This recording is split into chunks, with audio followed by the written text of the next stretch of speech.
Click, clack, clackety. Kit Kittredge smiled as she typed. She loved the sound the typewriter keys made as they struck the paper, and the ping of the bell when she got to the end of a line.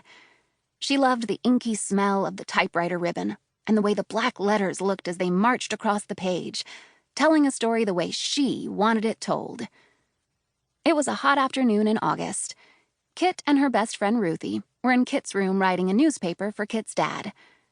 Every night when Dad came home from work, he gave Kit the real newspaper so that she could read the headlines and the baseball scores and the funnies.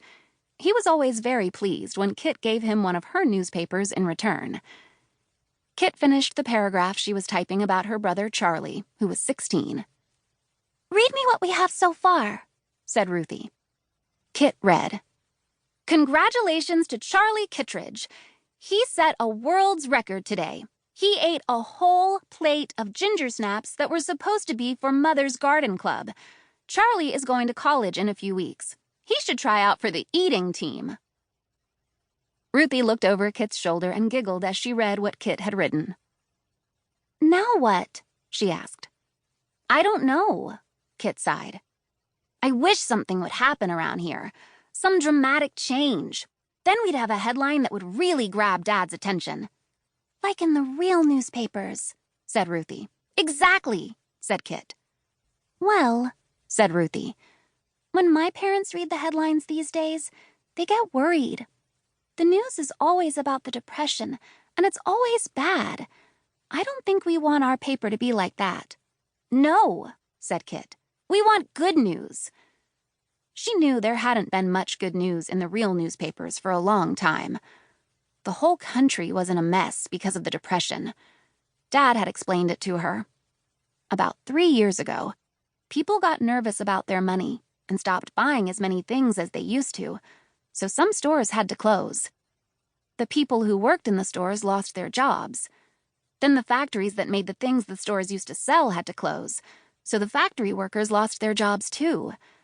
Pretty soon, the people who lost their jobs had no money to pay their doctors or house painters or music teachers, so those people got poorer too.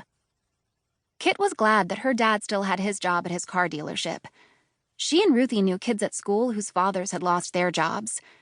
They'd seen those fathers selling apples on street corners, trying to earn a few cents every day.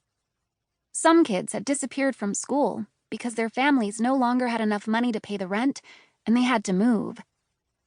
Dad said the Depression was like a terrible, slippery hole. Once you fell in, it was almost impossible to get out. Kit knew that the Depression was getting worse all the time because the newspaper headlines said so nearly every night.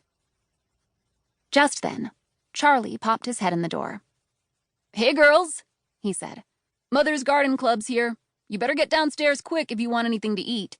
I saw Mrs. Culver already diving head first into the nut dish." "Oh, boy," said Ruthie. "Maybe there'll be some cake for us." "Maybe there'll be some news for us," said Kit. "Come on, Ruthie." Kit and Ruthie thundered down the stairs. Kit's mother smiled when she saw the girls. Then she turned to her guests and said, "Ladies, you remember Ruth Ann Smithens and my daughter Kit, don't you?" "Yes, of course," said the ladies. "Hello, girls." "Hello," said Kit and Ruthie politely. "Do help yourselves to some refreshments, girls," said Mother. "We will," said Kit and Ruthie, smiling broadly. The girls filled their plates and retreated to a corner behind a potted palm to enjoy their feast and observe the ladies.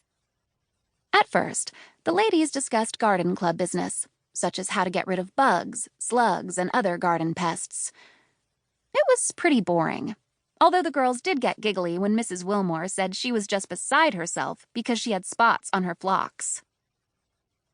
Then the talk moved on to who was going to weed the flower bed at the hospital, which the garden club ladies took turns doing.